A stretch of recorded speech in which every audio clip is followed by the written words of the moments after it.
Olá,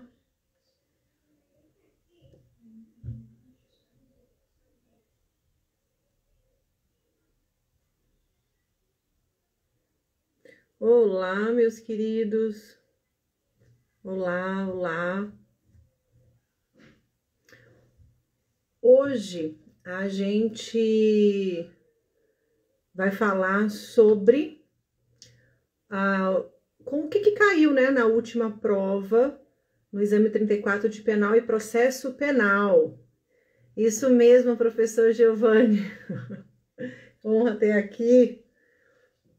Sejam todos bem-vindos. Eu sou a Carol. Vou esperar mais um minutinho, gente, o pessoal ver se entra. Mas, de qualquer forma, essa live vai ficar salva, tá? Ela vai ficar salva, mas eu já queria falar com vocês sobre uma situação muito legal, algo que foi lançado no CPI-OAB, que é a reta final para a sua primeira fase. Já estamos aqui à venda da sua reta final. Nós temos aulas resumidas para você fazer nesta reta final do estudo da primeira fase da OAB, tá? Então, convido a todos a conhecerem, tem aula degustação também. Esperar só mais um pouquinho. Contar um pouquinho aqui, eu sou professora de Direito Penal, Processo Penal, advogada na área criminal e sou professora de vocês da primeira fase e também da segunda fase. Só no CP Iuris OAB para eu aprender penal e processo penal. Vai dar certo, já deu certo. Com fé em Deus já deu tudo certo. Meus queridos, como é que vocês estão aí nos estudos? Como é que vocês estão nesta reta final? E é muito importante que vocês saibam como é que a banca se comporta, né? Como é que a banca cobra determinados conteúdos? Como é que a banca cobra determinados conteúdos? Mas por que, Carol? Gente, é extremamente importante para eu saber o que eu vou mais estudar. Então, a gente tem que saber quais foram as últimas provas, os conteúdos, como é que ela se comporta em alguns conteúdos, se ela cobra mais a lei seca, se ela cobra mais a jurisprudência. Então, é extremamente importante que a gente faça as últimas provas. E no curso da primeira fase, vocês têm não somente a parte teórica, como os exercícios, que são as provas anteriores, e aqui a gente vai fazer o seguinte: como eu sou professora de Direito Penal e Processo Penal, eu vou fazer um apanhado das 6 questões que caíram em Direito Penal e das 6 questões que caíram em Processo Penal. É isso aí, são 6 questões de cada. Se você já opta para a segunda fase em Direito Penal e Processo Penal, meu querido amigo, minha querida amiga, você precisa estar afiado nesta primeira fase. Você tem que fazer de 5 a 6 pontos para cada disciplina, em penal e processo penal, é isso mesmo. Mas por quê? O que a gente verifica? Que a OAB, ela utiliza assuntos e questões da primeira fase e transforma em segunda fase, e transforma questões dissertativas, discursivas da segunda fase em primeira fase. Vocês sabiam disso?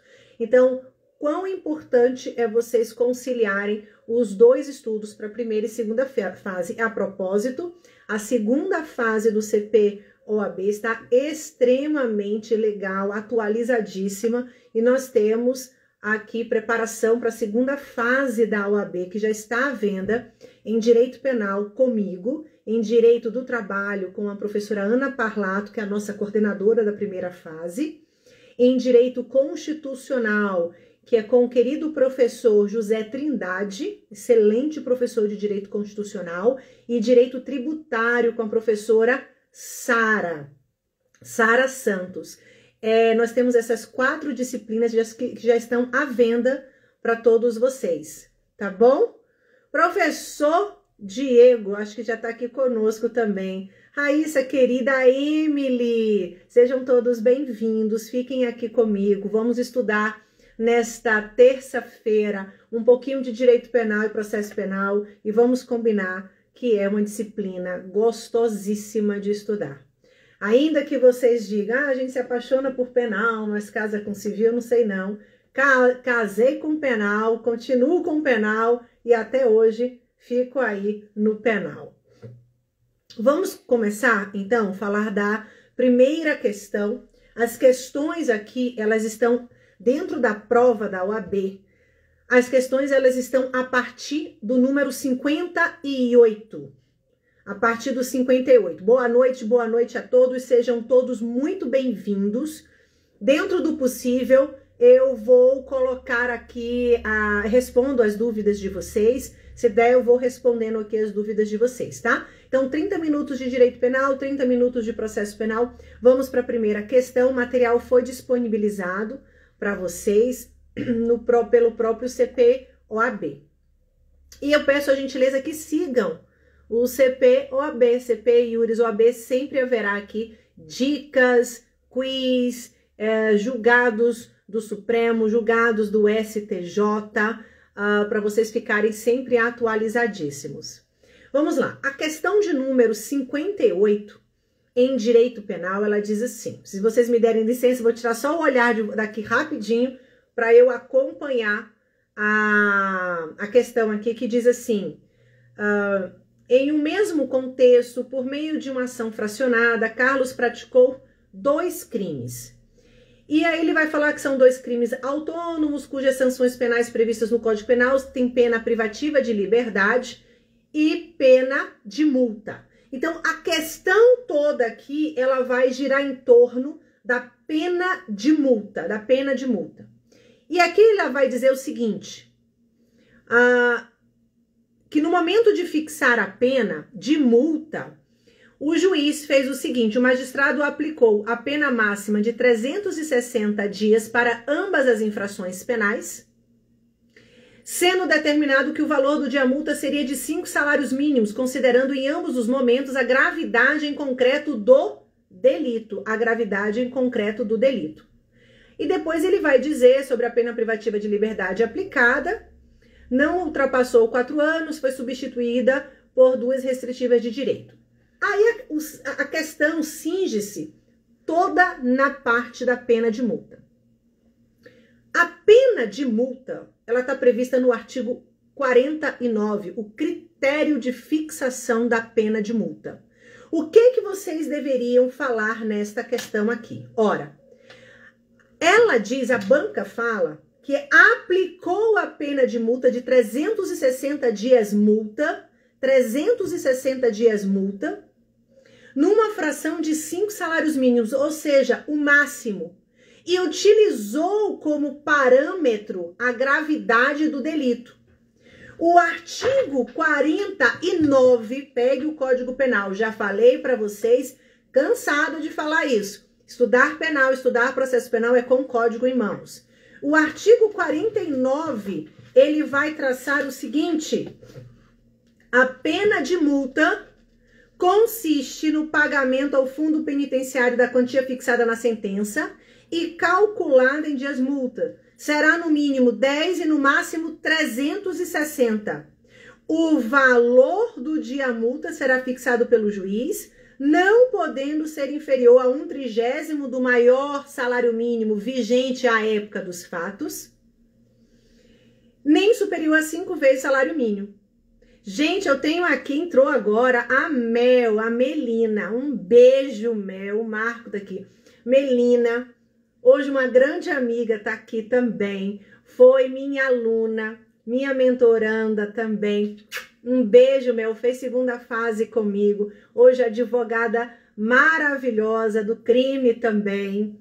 Obrigada pela sua presença, Mel, muito obrigada. Lá de São Paulo, a Mel, ela fez, salvo engano, o exame número 32. Beijo, Marcos. Sejam todos bem-vindos. Então, o artigo 49, ele está trazendo aqui os patamares da fixação da pena de multa. Então, a pena de multa, ela pode ser fixada em 10 dias multa até 360 dias multa. numa fração que varia 1/30 do maior salário mínimo até 5 vezes o maior salário mínimo. Aí vem o artigo 50 e vai dizer o seguinte: a multa deve ser paga dentro de 10 dias depois de transitada em julgado a sentença, a requerimento do condenado, e conforme as circunstâncias, o juiz pode permitir que o pagamento se realize em parcelas mensais. A cobrança da multa pode efetuar-se mediante desconto ou vencimento no salário do condenado, e aí vai falar as situações. Ora, quando o juiz ele fixa aqui a pena de multa no patamar máximo, ele não trouxe o critério aqui razoável, porque ao fixar a pena privativa de liberdade, ele fixou em quantidade mínima. Então, a questão, ela coloca que o juiz fixa a pena de multa em um patamar máximo previsto na lei, previsto no artigo 49, e na pena privativa de liberdade, ele fixou em quantidade mínima, inferior a 4 anos no crime em questão aqui. Ora, você como advogado do condenado, o que deveria fazer? A assertiva que vocês deveriam colocar aqui era a assertiva da letra B, que dizia assim: poderá ser buscada a redução do valor do dia multa, que deverá considerar a capacidade econômico-financeira do agente, ainda que a quantidade de dias multas possa valorizar a gravidade em concreto do fato. Ora, quando se fixa a multa, o critério a ser estabelecido é o critério econômico-financeiro do condenado. A gente vai aliar o critério econômico-financeiro com a gravidade do delito. Não podem estas circunstâncias serem dissociadas, senão vai existir uma distorção quanto à fixação da pena de multa. A questão traz apenas a gravidade do delito, colocando esta reprimenda no máximo, o que não poderia. Houve um descompasso. Ele coloca também a pena privativa de liberdade no mínimo e coloca a pena de multa no máximo. E ele deve sopesar, o critério econômico-financeiro do apenado. Então, houve um excesso de fixação da pena de multa. Toda vez que cair pena de multa, vocês têm que lembrar do artigo 49. Vocês têm que lembrar, o critério de fixação é o critério junto com a gravidade do delito, é a capacidade econômico-financeira, necessariamente. Senão vai estar em descompasso. Professora, e se ele não tiver condições de arcar esta pena de multa?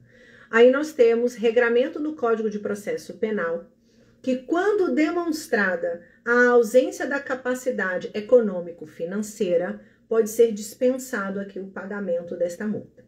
Vamos aprofundar um pouquinho mais, porque a FGV pode cobrar, aliado também a uma questão de processo?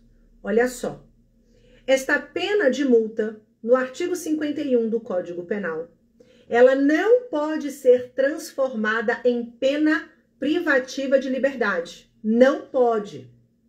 Por quê? Porque o artigo 51 previu que a pena de multa ela se transforma em dívida de valor. Pena de multa, ela se transforma em dívida de valor. Sendo transformada em dívida de valor, cabe ao Ministério Público, que é o legitimado, a ingressar com uma ação de execução na vara de execução penal, seguindo o rito da execução fiscal. Olha só, artigo 51 do Código Penal. Como que se executa esta pena de multa? O legitimado é o Ministério Público e o juízo competente é o juízo da vara de execução penal. Vara de execução penal. Sendo a vara de execução penal, você vai aqui ajuizar uma execução, mas você vai utilizar o rito, o procedimento da execução fiscal.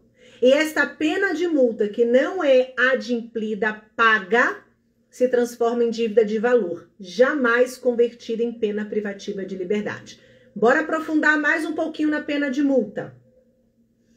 Enquanto não houver o pagamento da pena de multa, ainda que o condenado já tenha cumprido na sua integralidade a pena privativa de liberdade, não haverá a contagem do prazo de reabilitação criminal. Não haverá a contagem do prazo de reabilitação criminal. Cuidado com essa situação, isso é julgado do STJ. Isso já pode cair na prova? Sim. Pena de multa está sendo cobrada cada vez mais pela FGV. Está sendo cobrada pela FGV esses vários aspectos. E o pacote anticrime, ele trouxe uma alteração no artigo 51 do Código Penal, que foi a questão do quem é o legitimado para ingressar com esta execução da pena de multa não paga.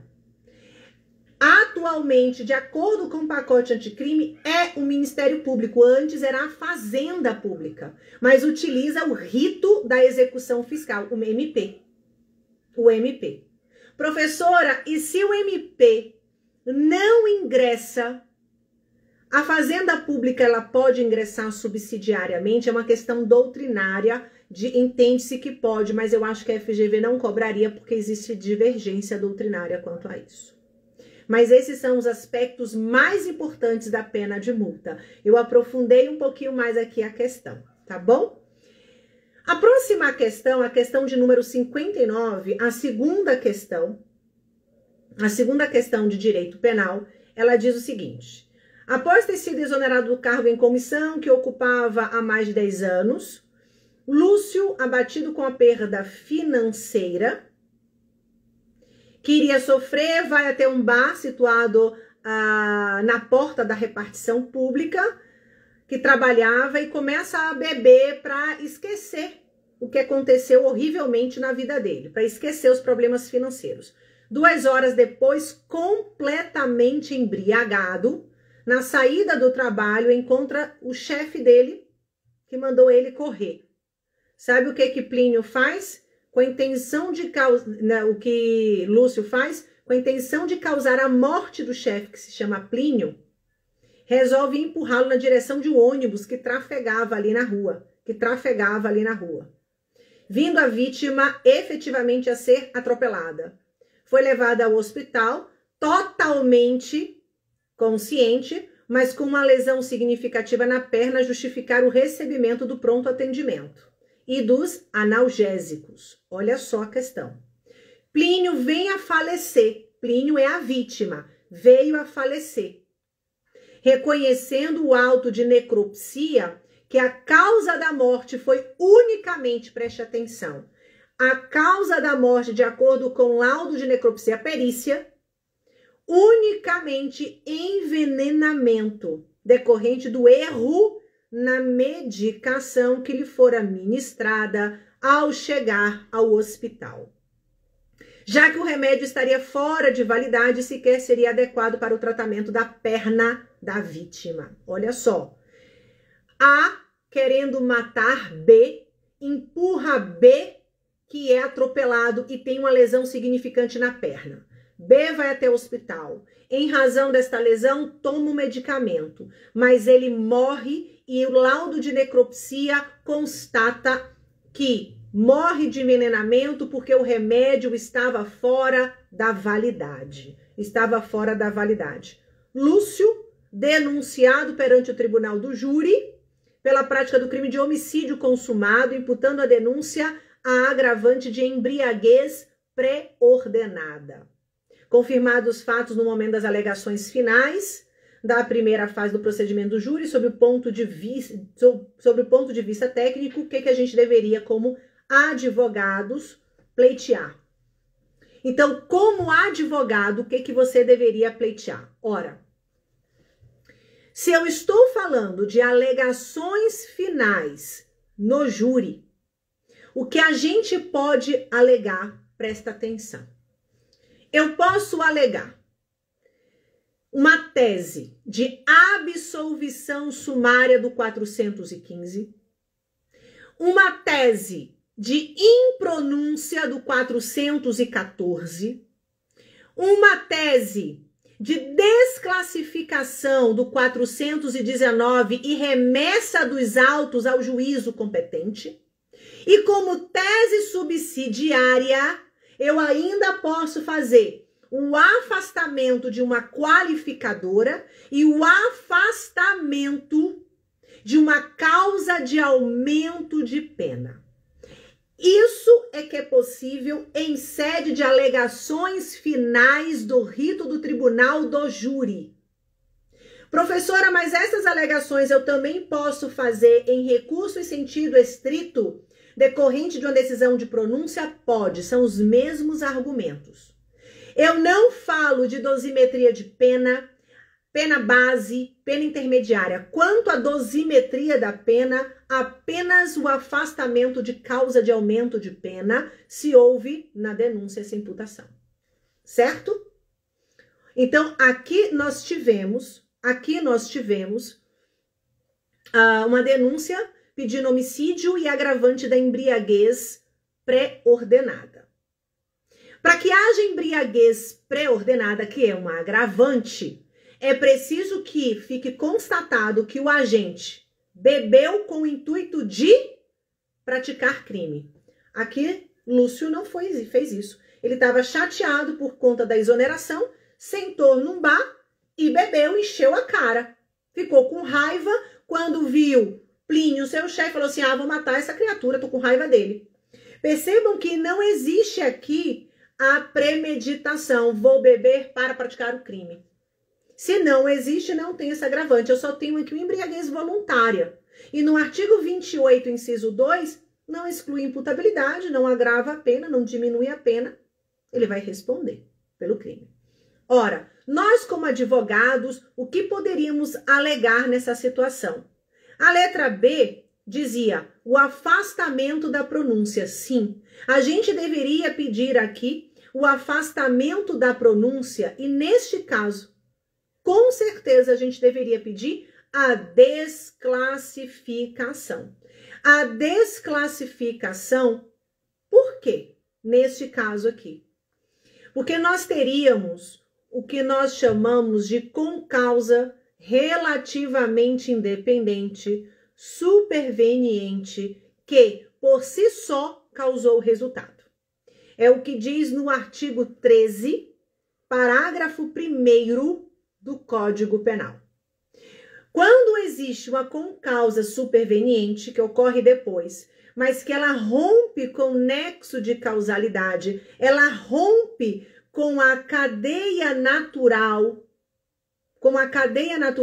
do desenrolar dos atos, o agente responde apenas por uma tentativa. Então, a gente poderia pedir aqui uma tentativa, não necessariamente, se viesse uma prova até discursiva, uma tentativa aqui de homicídio por conta desta concausa relativamente independente, não seria nem mesmo o caso de uma desclassificação, porque desclassificação você tem que mudar o tipo penal. Mas eu não poderia ter a pronúncia com base na denúncia, porque a denúncia pediu uma imputação em homicídio culposo com agravante de embriaguez pré-ordenada. Então, a letra B, ela diz o seguinte, o afastamento na pronúncia de forma consumada do crime, bem como o afastamento da agravante da embriaguez. Está correto a letra B? Por quê? Ele responderia por tentativa de homicídio em razão da concausa relativamente independente e superveniente, que por si só gera o resultado. Carol, como assim por si só? Gente, está na linha de desdobramento natural. Ir para um hospital porque você está acidentado e morrer envenenado porque o hospital te deu um remédio vencido, é natural que isso aconteça? Não é natural. Não é natural. O que seria natural? Se ele fosse submetido a uma cirurgia, seria natural ter uma infecção hospitalar, ter uma parada cardiorrespiratória, ter uma complicação em razão daquela cirurgia, mas não morrer envenenado porque o remédio estava fora da validade. Então, quando existe esse rompimento do nexo causal por uma concausa superveniente relativamente independente, o artigo 13, parágrafo 1º do Código Penal, ele vai dizer que responde até antes deste resultado que ocorreu por si só, por conta dessa concausa. Logo, ele responderia por tentativa. Então, afasta a modalidade consumada do homicídio. Ok? Afasta esta modalidade consumada. Débora, querida, um beijo para você. Maravilhosa você também, minha querida. A próxima questão, então, olha só, gente. A primeira questão de direito penal, nós falamos em pena de multa. A segunda questão, em direito penal, ele misturou direito penal, tá? Ele falou aqui de pronúncia, afastamento de pronúncia, que é processo penal, e falou também da forma da embriaguez pré-ordenada, que é penal, que é um agravante. Percebem a interdisciplinaridade entre direito penal e processo penal? Pois bem. Depois, a questão de número 60, ele vai falar sobre crimes em espécie, o crime de furto, o que deu muita conversa sobre a modalidade qualificada ou não do furto em concurso de pessoas. A questão basicamente diz assim, que Gabriel soube por terceira pessoa que Ricardo, seu amigo de longa data, pretendia furtar o estabelecimento em que trabalhava após o encerramento do expediente, apenas não decidindo o autor do fato como faria para ingressar naquela loja sem acionar o alarme. Ciente do plano de Ricardo, então Gabriel, ciente do plano de Ricardo de furtar, pretendendo facilitar o ato de seu amigo sem que aquele soubesse, ao sair do trabalho naquele dia, deixou propositalmente aberto o portão de acesso à loja, desligando todos os alarmes. Então, um amigo, sem que o outro soubesse, falou assim, eu vou facilitar a sua vida, deixa o portão aberto e desliga os alarmes. Ricardo, ao chegar ao local, percebeu o portão de acesso aberto, entrou no estabelecimento, furtou todos os bens do interior. Após investigação, todos os fatos são descobertos e a ajuda do amigo aqui. Os proprietários do estabelecimento lesado, então, procuram assistência de advogado, esclarecendo que tomam conhecimento de que Ricardo, após o crime, falecera em razão de doença pré-existente. A morte do agente é uma causa de extinção de punibilidade. Então, Ricardo morre, extingue a punibilidade, artigo 107, inciso 1 do Código Penal. Considerando apenas as informações expostas, o advogado deverá esclarecer aos lesados que Gabriel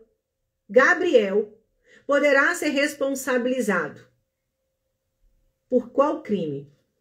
Furto qualificado pelo concurso de pessoas, furto simples sem qualificadora do concurso de pessoas em razão da ausência do elemento subjetivo.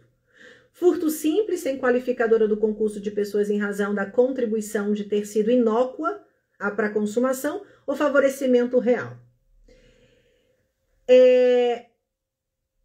Olha só, quanto à imputação do crime de furto, é irrefutável, ele responde por furto. Ele ajudou.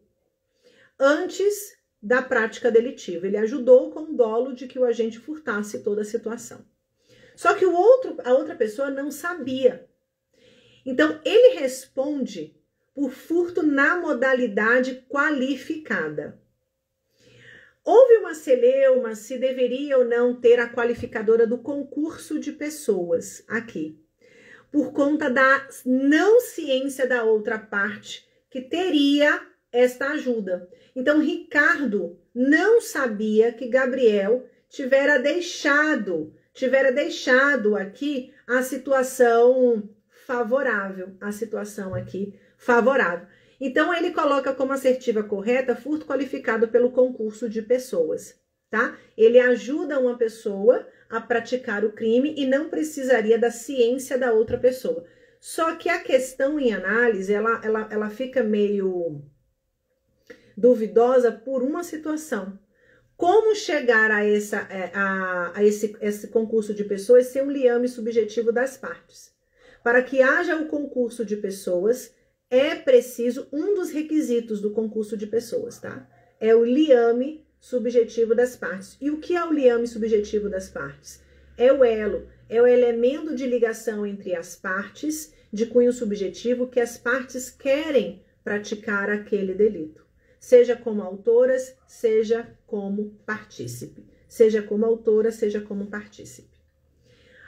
A próxima questão, ela vai falar também aqui sobre crimes em espécie. Vai falar sobre associação criminosa e vai dizer o seguinte: Rômulo, 35 anos, José, 28 anos e Guilherme, 15 anos. Durante 3 meses, reuniram-se na casa da mãe do adolescente para discutirem a prática de crimes considerados de menor potencial ofensivo. Ao descobrir o objetivo das reuniões, a mãe de Guilherme informou os fatos à autoridade policial, que instaurou o procedimento investigatório. Concluídas as investigações e confirmados os fatos, o Ministério Público oferece denúncia em face dos imputáveis, apenas em face dos imputáveis. De Guilherme não, que ele era inimputável, 15 anos de idade. Pelo crime de organização criminosa com causa de aumento de pena por conta do envolvimento do adolescente de 15 anos de idade. Você, advogado dos imputáveis, o que você poderia esclarecer nessa situação aqui? Ora, se eu tenho uma organização criminosa, a gente vai lá para a lei, olha a lei especial aqui caindo na prova, Lei 12.850, de 2013. Para que haja organização criminosa, é necessário 4 ou mais pessoas, com o objetivo aqui de praticar infrações penais, com o objetivo de praticar aqui infrações penais de maneira estruturada, de maneira organizada, que tenha um caráter transnacional ou que tenha penas aqui superiores a 4 anos. Ora, aqui diz que eles quiseram praticar crimes de menor potencial ofensivo. Crimes de menor potencial ofensivo são aqueles crimes onde eu tenho uma pena máxima igual ou inferior a 2 anos. E eu só tenho 3 pessoas. Então, o que eles quiseram, o que eles praticaram é o crime de associação criminosa, do artigo 288 do Código Penal. Longe de ser o da Lei 12.850. Longe de ser o artigo 2º da 12.850. Ok? Então, realmente teria uma desclassificação para o crime de associação criminosa, apesar de possível aplicação da causa de aumento de pena de envolvimento de adolescente, tá? Mas não seria a organização criminosa, da 12.850 por ausência dos elementos estruturantes do crime, dos elementos essenciais do crime, tá? Então, olha só, em crimes em espécie, caiu aqui furto, associação criminosa, organização criminosa, que você precisava saber necessariamente. Tinha que você ter uma noção de homicídio, tentativa de homicídio. Caiu a parte geral de pena de multa. Caiu a parte geral aqui de agravante de embriaguez preordenada. Olha como foi estruturada. Olha como foi estruturada. E a última questão de direito penal, ela vai falar também sobre causa extintiva de punibilidade. Andréia, querida, beijo, obrigada por você estar aqui. A última questão de penal fala assim, durante uma festa de confraternização entre amigos na faculdade, em 1º de junho de 2020, começou uma discussão entre 2 pessoas, Plínio e Carlos, tendo a mãe de Plínio procurado intervir para colocar fim à briga. Nesse momento, Carlos passou a ofender a mãe de Plínio, chamando-a de macumbeira, que devia estar em um terreiro. Revoltadas, pessoas que presenciaram o ocorrido compareceram ao MP e narraram o fato. A mãe de Plínio disse em sua residência que não pretendia manter discórdia entre os amigos, entre os colegas, não tendo comparecido à delegacia nem o órgão ministerial para tratar sobre o evento, sobre as palavras irrogadas pelo amigo do filho dela. O Ministério Público, em 2 de dezembro de 2020, denunciou Carlos pelo crime de racismo. Trazido pela Lei 7716. Você, advogado de Carlos, deverá alegar em sua defesa o quê? O que a gente poderia alegar aqui na defesa de Carlos? Ora, uma desclassificação. Não houve crime aqui de racismo. Houve o crime que nós chamamos de injúria. Perfeito, Débora. Injúria qualificada. Injúria qualificada pela utilização de elementos referentes à religião, que é de ação penal, pública condicionada à representação da vítima. Justificava, então, nesse caso, a extinção da punibilidade pela decadência. Por quê? E pela ausência de representação da vítima. Se eu tenho uma ação penal pública condicionada à representação da vítima, o MP só pode ingressar com a denúncia se tiver a condição também de procedibilidade preenchida, que é a representação. E esta representação, ela tem um prazo decadencial, prazo de 6 meses a partir do conhecimento da autoria delitiva. Débora, no crime de injúria qualificada, pelo parágrafo 3º do artigo 140, não cabe queixa-crime, porque é de ação penal pública, condicionada à representação, é denúncia. Mas o MP, além dele ter que preencher todas as condições da ação genéricas, precisava da condição da ação específica, que é uma condição de procedibilidade, que é a representação da vítima. Como a vítima não quis representar, não foi ao delegado de polícia, não foi ao MP, não queria falar do assunto, não havia esta representação. Não havendo esta representação, passados os 6 meses a partir do conhecimento da autoria delitiva, o que acontece aqui?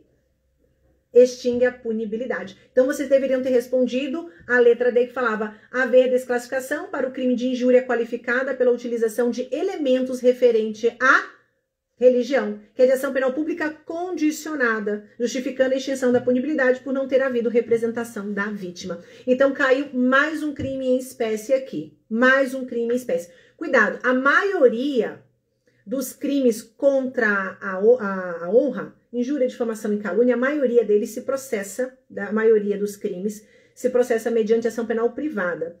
Mas existe situação dos crimes contra a honra que se processaria ação penal pública condicionada à representação e condicionada à requisição do ministro da Justiça, artigo 145 do Código Penal. Muito cuidado com o artigo 145, que é exceção.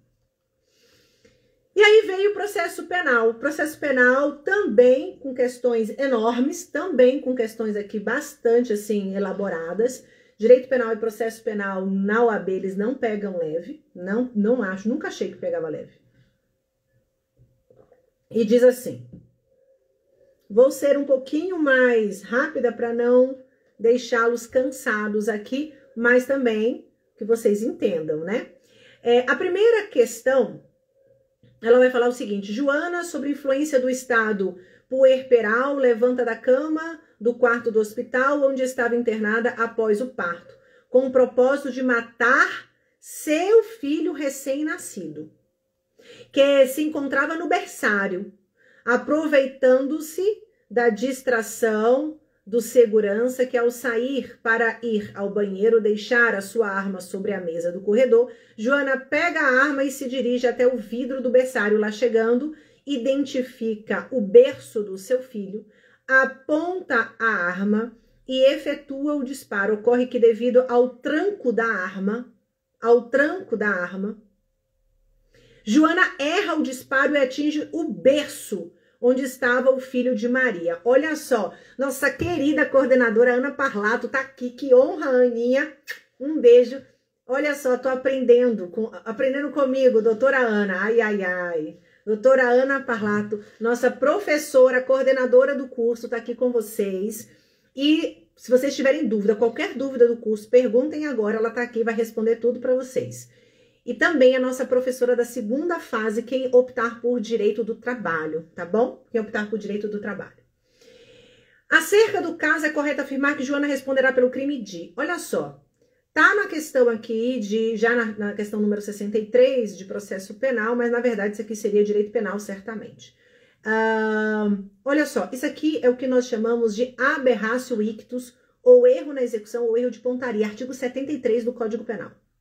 Então, a pessoa está sob influência do estado puerperal e quer matar seu próprio filho. Ora, o que é isso, gente? Infanticídio. No momento da execução do crime, ela não sabia ou esqueceu, enfim, ela ignorava o fato da arma dar um tranco, e a gente, nesse tranco, você pode desviar a pontaria, errar no ato executório. Ela acaba matando o filho de uma outra pessoa. Ora, se eu quero matar A, mas mato B por um erro no ato executório ou por um acidente, eu não estou errando quanto à identidade das vítimas. Eu sei quem é o meu filho que eu quero matar e sei que tem uma outra criança ali que não é meu filho. Mas no ato executório, eu erro por um acidente ou por uma pontaria, respondo como se tivesse alcançado o resultado que eu pretendia, chamado de vítima virtual. Então, nas aberrácios, nós temos a vítima virtual, a vítima pretendida, e a vítima real, a vítima atingida. O artigo 73, ele vai dizer, responde como se tivesse atingido a vítima pretendida virtual. Então, a criatura Joana responderá por infanticídio. Professora, por que não é homicídio? Pelas elementares. Ela está no estado puerperal querendo matar seu próprio filho. Levanta da cama do hospital e vai lá para matar. Pelo princípio da especialidade, ela responde por infanticídio, artigo 123, e não homicídio. E não homicídio. A assertiva correta, a letra C, infanticídio em razão da incidência do erro na execução, pode cair na prova. Erro na execução, erro de pontaria ou aberrácio ictus. Tudo certo. Artigo 73 do Código Penal. Tá? Próxima questão, uma questão gigante, uma questão enorme. Ela vai falar bem sobre procedimento, vai falar sobre lesão corporal no contexto de violência doméstica. Ela é enorme, eu vou reduzir para vocês aqui. Ela vai dizer mais ou menos assim: Lorena, em 1º de janeiro de 2019, foi violentamente agredida por seu ex-companheiro Manuel, em razão de ciúmes do novo relacionamento que teria deixado marcas na sua barriga. Policiais militares compareceram ao local do fato após gritos da vítima e encaminharam os envolvidos à delegacia, destacando os agentes da lei que não presenciaram a briga. Então, ninguém viu a briga. Ninguém viu a briga. E nem verificaram se Lorena estava ou não lesionada. Olha só. Ninguém viu a briga e ninguém viu se Lorena, a pessoa que dizia que era vítima, estava ou não lesionada. Por sua vez, Lorena, que não precisou de atendimentos médicos, disse não ter interesse em ver o autor do fato processado. Então, ela não teve atendimento médico, falou, eu não quero ver meu ex-marido processado, já que seria pai de suas filhas, não esclarecendo o ocorrido. Ela não falou o ocorrido. Manuel arrependido, Manuel foi o autor. Manuel arrependido, confessa a agressão, ele confessa a agressão na delegacia, dizendo que desferiu um soco no estômago da sua ex-mulher, que deixou marcas, inclusive. A vítima foi para sua residência e não realizou exames médicos, não foi ao hospital, não foi ao IML, não fez absolutamente nada.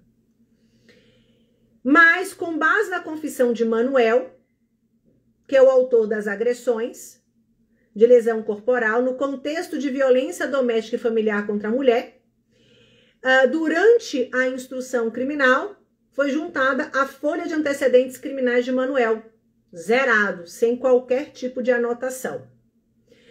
Não compareceu a vítima à audiência de instrução e julgamento. A vítima não foi à audiência de instrução e julgamento, não quis falar nada. Os policiais confirmaram que escutaram os gritos, mas que não presenciaram e também que não viram as lesões no corpo de Lorena.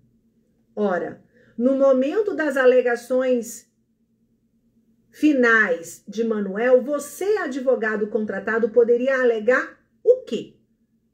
O que você poderia alegar em favor de Manuel. Gente, questão processual pura aqui. Ora, ainda que a lesão corporal, vem comigo aqui, ainda que a lesão corporal na Lorena seja leve, ainda que seja leve, a ação penal ela é pública incondicionada. Por quê?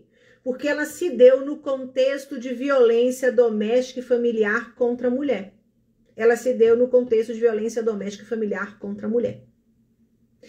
E a Lei Maria da Penha 11.340, ela proíbe que regramentos da Lei 9.099 sejam aplicadas nesse contexto de violência doméstica e familiar contra a mulher. Logo, o artigo 88 da Lei 9.099, que diz que nos crimes de lesão corporal leve, lesão corporal culposa, se processam mediante ação penal pública condicionada à representação, eu não posso aplicar esta regra para a Lei Maria da Penha. Então, lesão corporal leve, ainda que fosse uma lesão corporal leve, aqui é ação penal pública incondicionada. Não precisaria que Lorena, que é o nome da mulher, não precisaria aqui que Lorena fizesse a representação. Até aí tudo bem. Só que não houve prova, não houve exame de corpo de delito, nem direto, nem indireto. Lorena não foi submetida a exame de corpo de delito. Ela também não passou no médico, não tinha um boletim de atendimento médico. Ora, a materialidade não estava comprovada. Lembrem uma coisa, o artigo 158 do Código de Processo Penal nos ensina disciplina. Em crimes que deixam vestígios, é preciso o exame de corpo de delito direto ou indireto. E a confissão do acusado não supre a ausência do exame de corpo de delito.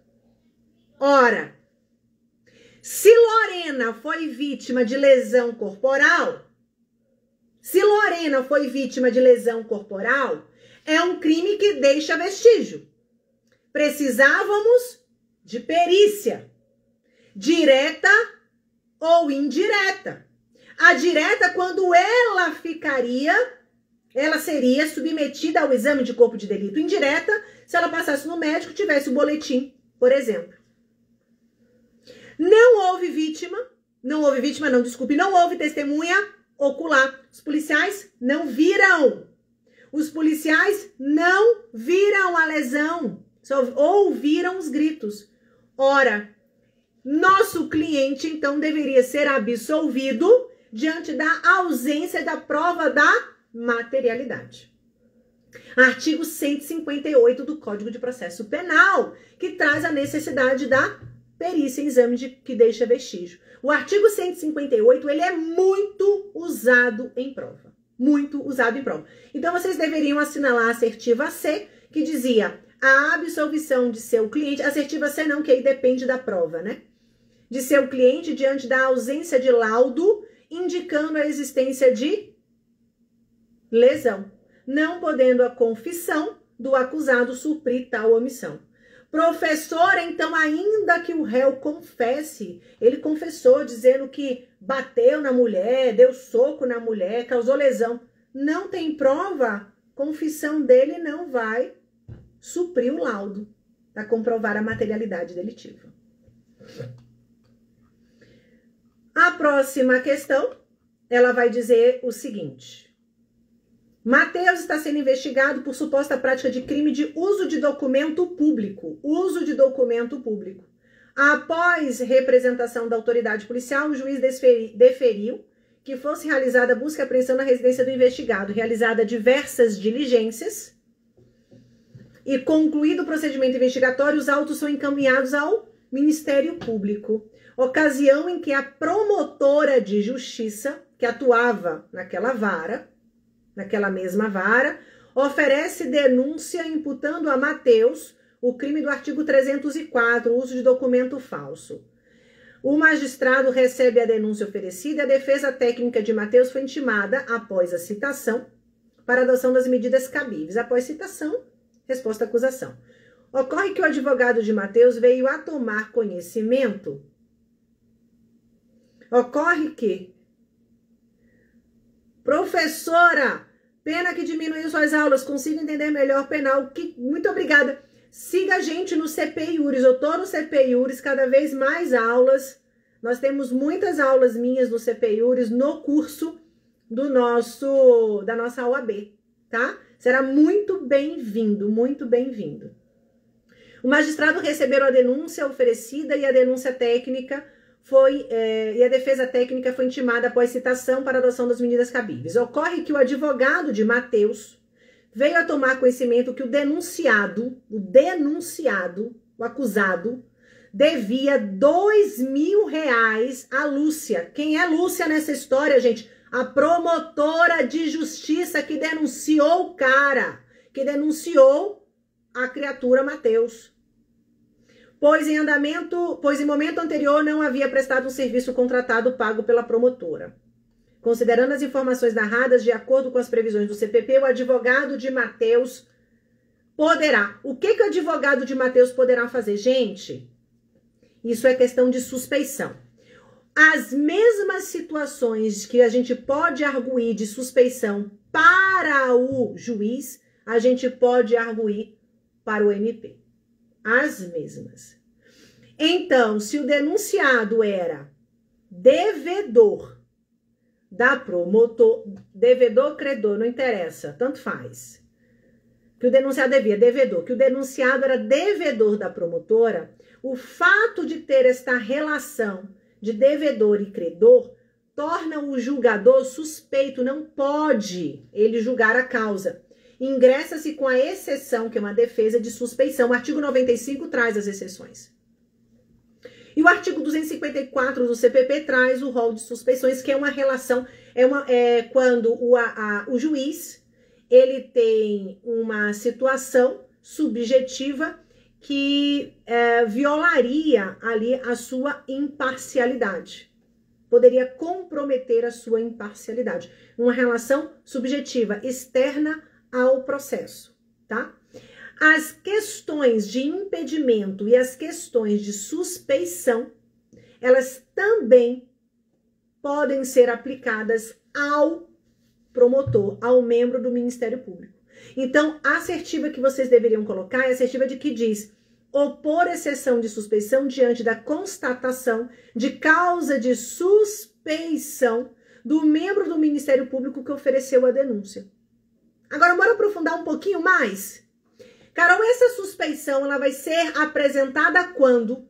No mesmo prazo para oferecer a resposta à acusação. A situação narra que ele foi citado. Após a citação, a gente tem resposta à acusação nos ritos ordinários. Do artigo 396-A do CPP, no prazo de 10 dias. A suspeição, que vai ser arguída por meio de uma peça chamada exceção, ela também será apresentada no mesmo prazo, concomitantemente à resposta à acusação, tá? Então, você apresentará a resposta à acusação e a exceção de suspeição. Lembrando sempre que a exceção, seja ela de suspeição ou impedimento, se aplica dos juízes, se aplica também aos membros do Ministério Público. Deixa eu trazer aqui o artigo. Eu esqueci qual é o artigo que eu queria falar para vocês. O artigo 258. O artigo 258, olha o que ele diz aqui. Os órgãos do Ministério Público não funcionarão nos processos em que o juiz ou qualquer das partes for seu cônjuge ou parente consanguíneo afim, em linha reta ou colateral até terceiro grau, inclusive. E a eles quem? Os membros do Ministério Público. Se estendem no que lhes for aplicável as prescrições relativas à suspeição e aos impedimentos dos juízes. E o artigo 254, que traz o rol da suspeição, vai dizer que não pode aqui o juiz atuar em uma situação se ele for credor ou devedor, tutor ou curador de qualquer das partes, que é o 254, inciso 5, combinado com o 258 do CPP. Então, questões de suspeição caindo na prova da OAB. Mais uma questão, a questão de número 66, ela vai falar sobre prisões cautelares aqui, né? Ela vai falar sobre prisões cautelares. Nesta questão de prisão cautelar, na prisão cautelar, ela vai dizer assim: José, primário de bons antecedentes, foi denunciado pela prática de crime de receptação simples. Após ser certificado que o denunciado estava em local incerto e não sabido, ele é citado por edital. Citação por edital, local incerto e não sabido. O magistrado informado sobre o fato determinou a suspensão do processo e do curso do prazo prescricional. Aplicou o artigo 366 do CPP. Citado por edital, o juiz suspende o processo, suspende o prazo prescricional. Cuidado com a súmula 415 do STJ, que é o prazo para a suspensão da prescrição nesta situação. Na mesma decisão, o juiz decretou a prisão preventiva de José exatamente por ele não ter sido localizado para citação, só por isso. Além da produção de 2 provas antecipadamente, a oitiva de Maria, uma senhora de 90 anos de idade, que se encontrava internada, com risco de falecer, e da vítima Bruno, um jovem de 22 anos de idade, sob o fundamento de que o decurso do tempo poderia prejudicar a oitiva de Bruno pelo esquecimento. José, 10 dias após a decisão, veio a tomar conhecimento dos fatos e contrata você como advogado. Você, como advogado, vai falar o que para José nesta situação? Ora, o magistrado, ele até poderia fazer a produção antecipada das provas consideradas urgentes. Consideradas aqui urgentes. Então, era possível a oitiva dessa senhora de 90 anos que estava internada, com a possibilidade de vir a falecer por conta da patologia que acometia? Era possível. Aqui era considerado uma prova urgente. Mas de Bruno, menino de 22 anos de idade, porque ele poderia esquecer os fatos, isso ele não poderia fazer. Então, a assertiva que deveria ser assinalada era dizendo que o magistrado poderia ter determinado a produção de provas antecipadas em relação a Maria, a senhora de 90 anos de idade, mas não em relação à oitiva de Bruno, sendo ainda inadequada a prisão preventiva. Ainda que seja citado por edital, a prisão preventiva ela só pode ser decretada se presente os requisitos e os pressupostos da preventiva. Então, o juiz deve deixar demonstrado que todos os pressupostos e os requisitos de admissibilidade da prisão preventiva, dos 312 e 313, respectivamente, estão presentes. Senão, ele não pode fazer isso. Bem como as provas consideradas urgentes, aí ele pode fazer a produção de provas. Citou por edital, ele pode suspender o processo e suspende a prescrição. Pode também decretar a preventiva se presente os requisitos do 313 e 312, que o 312 traz os pressupostos da preventiva, o 313 os requisitos de admissibilidade. Bem como pode fazer a produção de provas consideradas urgentes. Então, a assertiva correta é que ele só poderia, neste caso, de acordo com o fato narrado, colher a oitiva da senhora de 90 anos. O do menino de 22 e decretar a preventiva só porque ele está em local incerto e não sabido, isso não é fundamento idôneo. A próxima questão diz assim: Francisco foi preso em flagrante logo após a prática de um crime de furto, qualificado pelo rompimento de obstáculo. Agentes públicos compareceram ao local dos fatos e constataram, por meio de exame pericial, o arrombamento do fecho da janela. No interior da delegacia, em conversa informal, aqui é o pulo do gato para resolver a questão. Com a autoridade policial, Francisco confessa a prática delitiva, fato que foi registrado na gravação de áudio do aparelho celular privado, particular do delegado.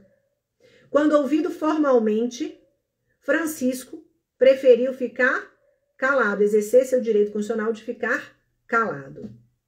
Francisco, reincidente, foi denunciado, sendo juntados pelo Ministério Público já no início da ação penal, o laudo de exame do local que constata o arrombamento,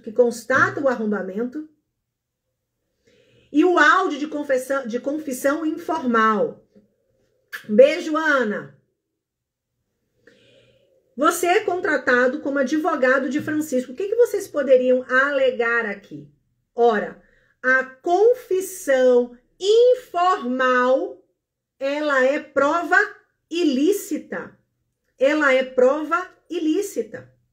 Era necessário que o investigado soubesse que o delegado estava colhendo aquela prova. Então, se ele confessa de maneira informal, não pode isso ser prova colacionada, juntada aos autos.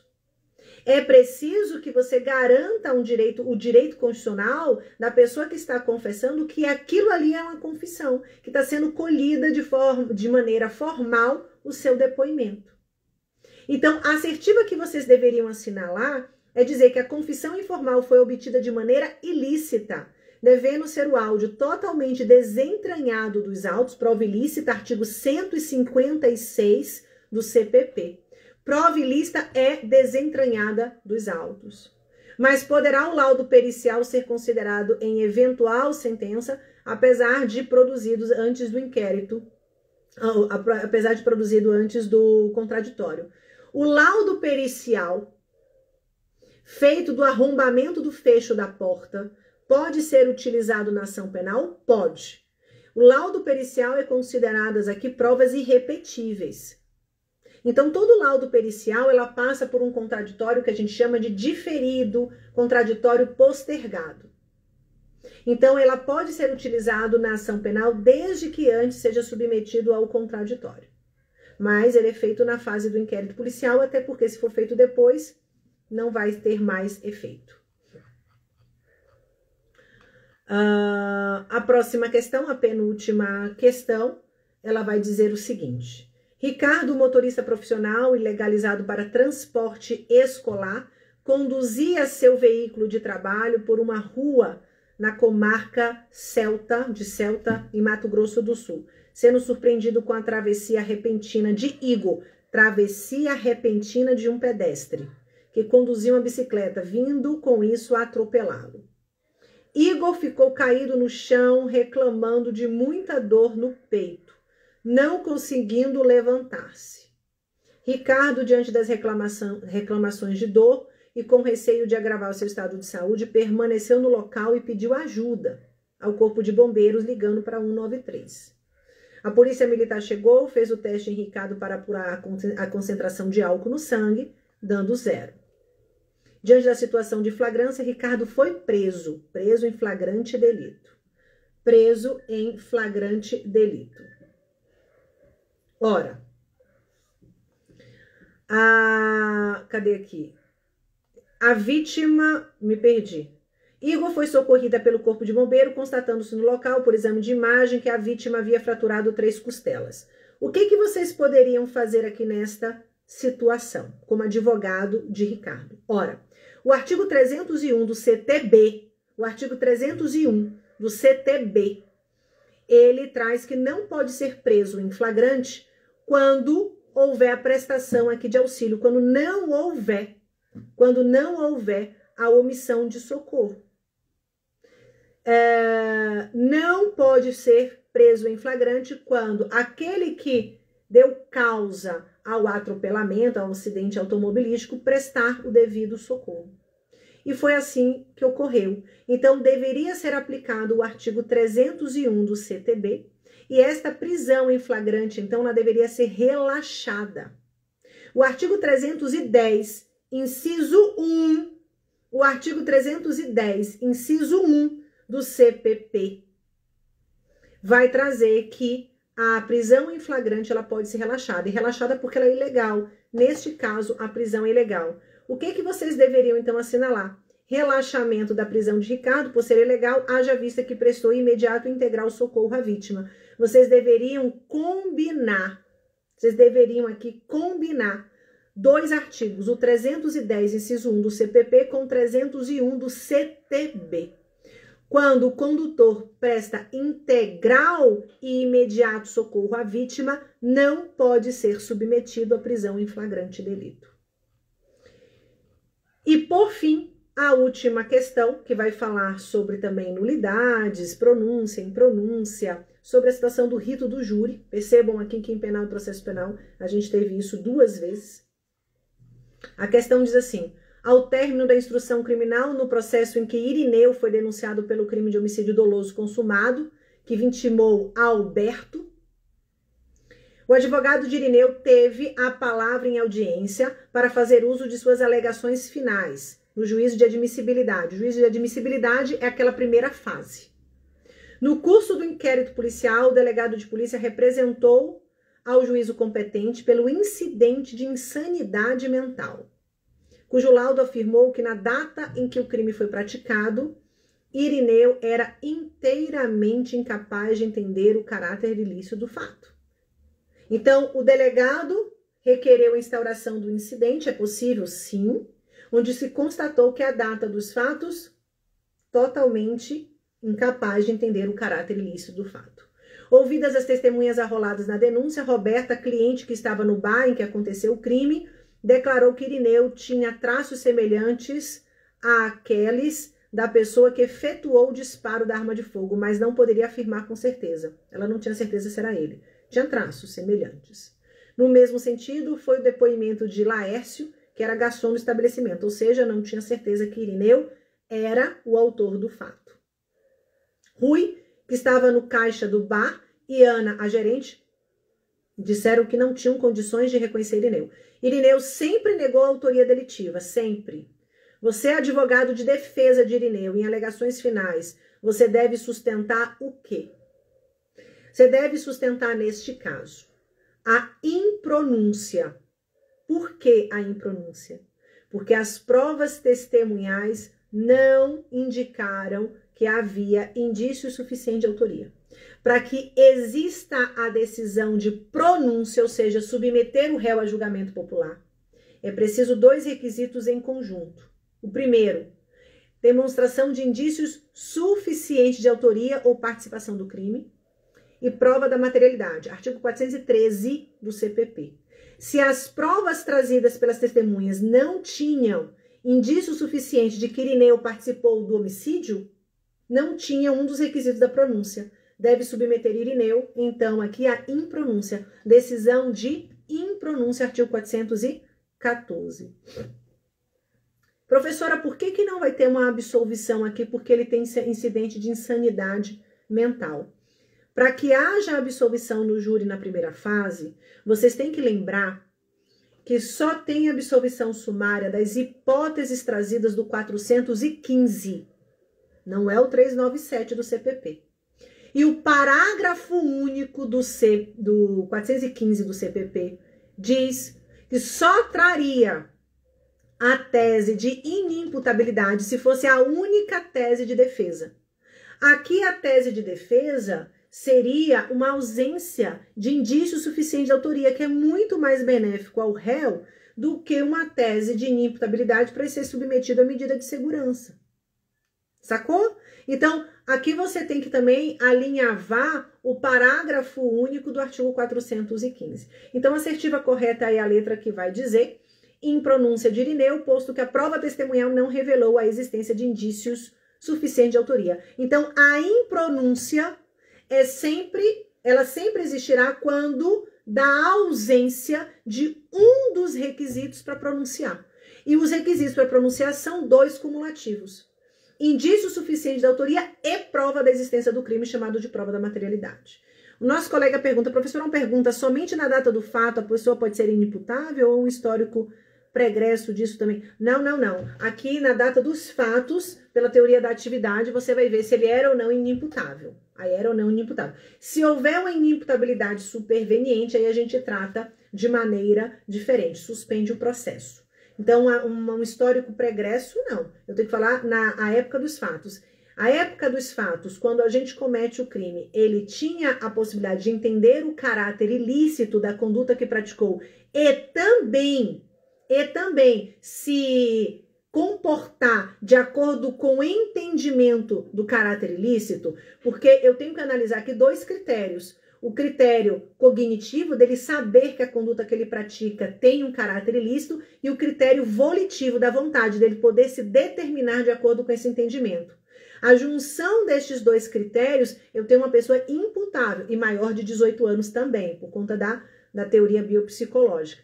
Então, à época dos fatos, eu analiso maior de 18 anos, entender o que está fazendo e saber se comportar de acordo com esse entendimento. Aí eu tenho uma conduta imputável. Na data dos fatos, teoria da atividade. Meus amores, essa então foi a explanação da prova do 34º exame na primeira fase de Direito Penal e Processo Penal.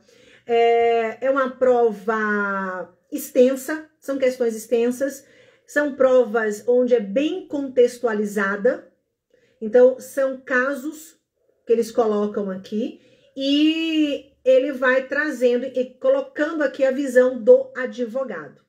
Então é necessário que vocês treinem bastante, porque é uma prova cansativa por ela ser extensa. Mas eu espero que vocês tenham gostado dessa explanação. Fiquem sempre ligados aqui nas lives. Teremos esta semana aí de lives de várias disciplinas. Amanhã haverá outra live de outras disciplinas. E também na nossa reta final já está disponível à venda a reta final para OAB, os últimos 30 dias. Joia? Uma última pergunta do Marco: dá para desqualificar as testemunhas por estarem alcoolizados em um ambiente por pouca luminosidade? Tá, não é nem desqualificar. Você pode, naquele momento, contraditar e dizer que como que ela consegue identificar o réu, pouca luminosidade, estava submetida a substâncias entorpecentes. Você pode sim contraditá-la, dizendo inclusive que ela poderia estar mentindo, e ela sair ali respondendo por um processo de falso testemunho. Lembre que testemunhas, elas devem falar a verdade, ela não pode nem mentir, nem calar a verdade. Gente, acompanhem, sigam o Instagram do CP Iuris OAB, sigam também o meu Instagram, @profa, com A mesmo no final, Carol Carvalhal, e também eu tenho um canal no Telegram, mesmo nome, Profa Carol Carvalhal, lá no Direito Penal. Sempre coloco aulas, sempre coloco materiais. Espero que vocês tenham gostado. Um beijo para todos vocês. Até o próximo encontro. Tchau!